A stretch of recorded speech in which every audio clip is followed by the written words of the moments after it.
میں ان کے کمرے میں گئی تو ہلکی ہلکی سسکیوں کی آواز آ رہی تھی۔ میں نے دیکھا وہ اپنے کمرے میں بیٹھی بری طرح رو رہی تھی، یہاں تک کہ اس کا وجود کانپ رہا تھا۔ میں ہلکی سی دستک دے کر کمرے میں داخل ہوئی تو انہوں نے اپنے آنسو پونچھے اور میری طرف دیکھنے لگیں۔ میں کھانا بناتی ہوں۔ وہ جلدی سے اٹھ کھڑی ہوئیں۔ نہیں شازیہ باجی، کھانا چھوڑے، پہلے یہ بتائیں آپ اس قدر ہوئی ہے؟ نہیں ایسی کوئی بات نہیں، تم اپنے کام سے کام رکھو۔ انہوں نے قطرے بے رخی سے کہا تو میں نے بھی ٹھان لی کہ میں دوبارہ ان سے کوئی بات نہیں پوچھوں گی۔ کھانا بناتے ہوئے بھی وہ مسلسل روتی رہیں۔ میں نے ان کی کسی بات پر کوئی توجہ نہیں دی، وہ مجھے بتانا ہی نہیں چاہتی تھیں۔ تھوڑی ہی دیر کے بعد میں کھانا کھا کر اپنے کمرے کی طرف جا رہی تھی کہ میری نظر نند کے کھلے ہوئے کمرے پر پڑی، جہاں وہ اکثر کپڑے وغیرہ رکھتی تھیں، جبکہ دوسرے کمرے میں سونے کے لیے بستر بچھا رکھا تھا۔ میں نہ چاہتے ہوئے بھی اس کمرے میں داخل ہو گئی۔ دیکھا تو وہاں ایک گلاس ٹوٹا پڑا تھا، جبکہ ایک عروسی جوڑا بھی صندوق کے اوپر رکھا تھا۔ مجھے یہ دیکھ کر سخت حیرانگی ہوئی کہ میری ہی شادی والے دن یہاں پر عروسی جوڑے کا کیا کام؟ جبکہ یہ عروسی جوڑا میرا بھی نہیں تھا تو پھر یہاں کیسے آیا اور کس کا تھا؟ پھر میری نند کا رونا میری سمجھ سے چیزیں باہر تھیں۔ میں اپنے کمرے میں آ گئی اور سوچنے لگی کہ اس سب کے پیچھے آخر کیا راز ہے جو میری نند مجھے بتا بھی نہیں پا رہی۔ کہیں میری نند کی شادی تو نہیں تیار تھی جو میرے شوہر نے زبردستی رکوا دی ہو؟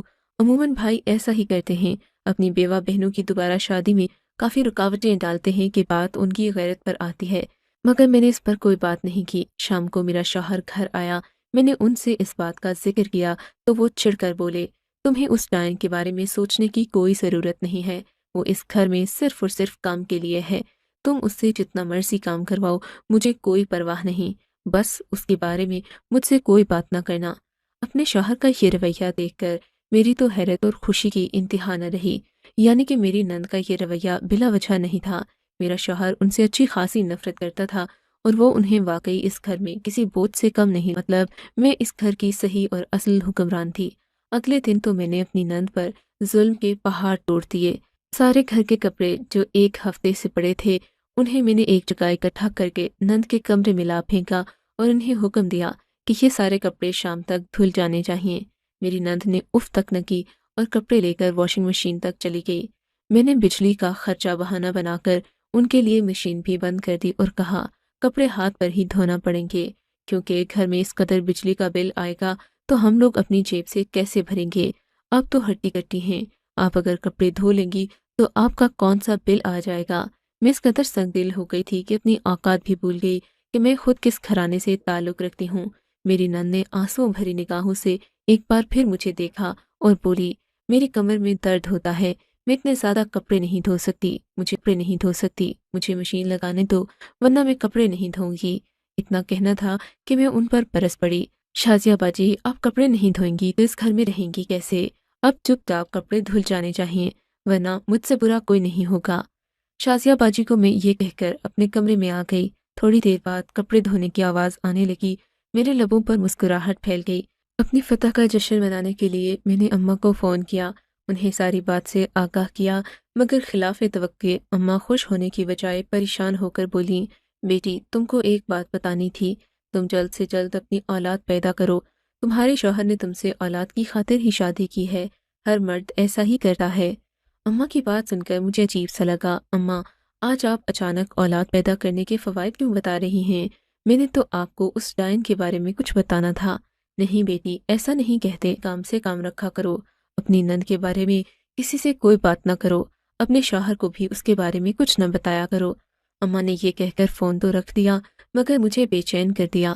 ہر کوئی مجھے میری نند سے اچھا رہنے کی تلقین کیوں کر رہا تھا، جبکہ وہ تو تھی ہی اسی قابل۔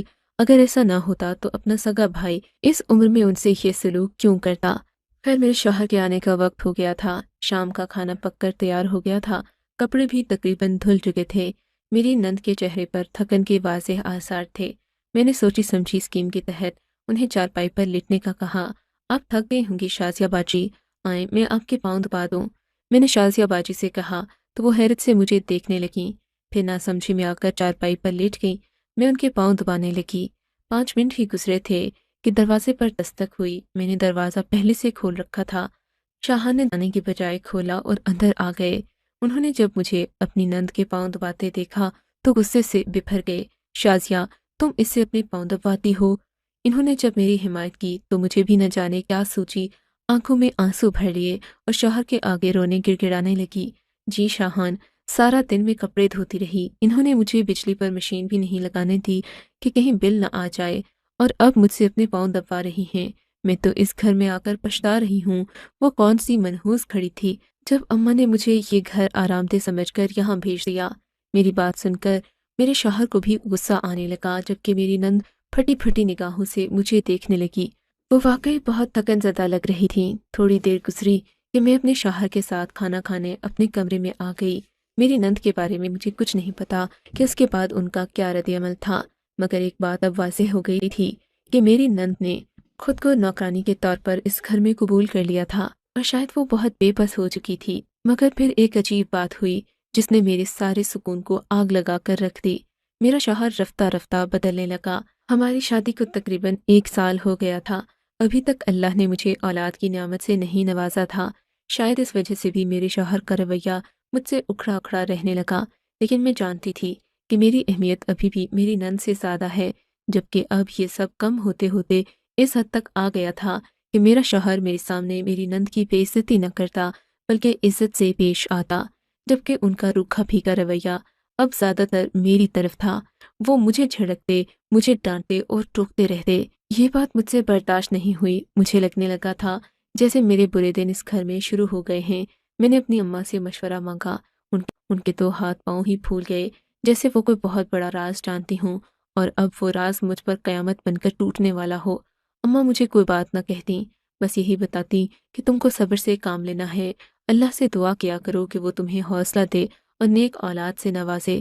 میں نے اپنی ماں کو اب گھر کے حالات بتانا چھوڑ دیے، کیونکہ ان کی طرف سے صرف مایوسی کے سوا مجھے کچھ نہ ملتا۔ ایک دن میری آنکھ کھلی تو ذہن میں سب سے پہلا نام شازیہ کا آیا۔ نہ جانے کیوں میں اٹھتے ہی اس کے کمرے کی طرف چلی گئی۔ اب تو وہ ناشتہ بنانا بھی چھوڑ چکی تھی۔ میرا شوہر باہر سے ناشتہ کرتا، جبکہ مجھے گھر میں خود کھانا بنانا پڑتا۔ اگر میں شوہر سے نند کی شکایت کرتی تو وہ یہی کہتے کہ تمہیں اپنے کام خود کرنے چاہیے، بیچاری شازیہ کو تم کیوں تکلیف دیتی ہو۔ یہ بات سن کر میرے تن بدن میں آگ لگ جاتی۔ یہ وہی شوہر تھا جس نے کبھی میری نند کی اس قدر بے عزتی کی تھی کہ میں اسے نوکرانی سمجھنے لگی، اور اب وہ اسے سر پر بٹھا رہا تھا، حالانکہ وہ ہمارے گھر پر صرف اور صرف ایک بوجھ تھی۔ بہرحال میں اپنا رویہ یکدم تو نہیں بدل سکتی تھی۔ میں نے ٹھان لی کہ اپنے شوہر کا دل دوبارہ جیت کر رہوں گی۔ میں نے گھر کے کام کاج کرنا شروع کر دیے۔ میرا خیال تھا کہ شاید میرے شوہر کو گھر کے کاموں کی حقیقی اہمیت کا اندازہ ہو گیا تھا، اور یہ بھی معلوم ہو گیا تھا کہ گھر کے کام مجھ سے زیادہ شازیہ کرتی ہے، اسی لیے اب وہ میری باتوں میں نہ آتے تھے۔ میں نے خود کو مظلوم ظاہر کرنے کے لیے پورا دن گھر کے کاموں میں خود کو مصروف کر لیا، جبکہ میری نند پہلے کی طرح جیسے میں رہا کرتی تھی اپنے کمرے میں بند رہنے لگی، زیادہ تر سجی سوری رہتی اور اپنا بہت خیال رکھتی۔ میرا تو خیال تھا کہ میرا شوہر اپنی بیوہ بہن کے اس طرح سجنے سورنے پر ناراض ہوگا، لیکن اس نے الٹا مجھے ہی نشانہ بنانا شروع کر دیا۔ میرے گھر کے کاموں میں روز کوئی نہ کوئی نقص نکالتا اور کہتا تم نے یہ کام غلط کیا ہے، ابھی تک تمہیں گھر چلانے کا سلیقہ نہیں آیا، حالانکہ شازیہ کے ساتھ رہتے ہوئے تمہیں یہ سب سیکھ لینا چاہیے تھا۔ اپنے شوہر کے رویے پر مجھے حیرت ہو رہی تھی۔ میں نے بھی دل میں ٹھان لی کہ اپنی نند کو گھر سے نکلوا کر رہوں گی۔ اس نے میرا رتبہ اور مرتبہ مجھ سے چھین لیا تھا، اور یہ میری برداشت سے باہر تھا۔ لیکن پھر ایک واقعہ ایسا ہوا جس نے میری زندگی کو ایک بار پھر سے بدل ڈالا۔ صبح صبح کا وقت تھا، میرے شوہر آفس چلے گئے تھے۔ میں نے اپنی نند سے ناشتہ بنانے کو کہا۔ کافی دن ہو گئے تھے ناشتہ میں ہی بنا رہی تھی، مگر وہ اپنے کمرے میں مہارانی کی طرح بیٹھی تھی۔ مجھے اس بات پر بہت غصہ آیا۔ پھر میں نے وہ کیا جو مجھے نہیں کرنا چاہیے تھا۔ میں نے ان سے کہا ناشتہ میں ہی بناؤں گی، آپ آرام کیجیے، آپ کے آرام کے دن ہیں۔ میرے طنزیہ انداز کو بھی وہ سمجھی نہیں تھی۔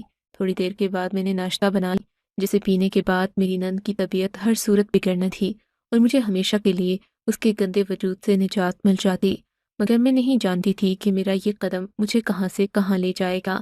میری نند کی طبیعت حد سے زیادہ بگڑ گئی۔ اسی وقت شوہر گھر آ گئے۔ انہوں نے جو شازیہ کو اس حالت میں دیکھا تو فوراً ہسپتال لے کر بھاگے۔ میں نے دل میں خدا کا شکر ادا کیا کہ میری نند ہسپتال چلی گئی، کم از کم 1 ہفتہ تو وہاں رہے گی، میں سکون سے اپنا دن گزاروں گی۔ اور پھر ایسا ہی ہوا، 1 ہفتہ گزر گیا، میری نند گھر نہیں آئی۔ میں خوش تھی، شوہر نے بھی ان کا ذکر نہیں کیا۔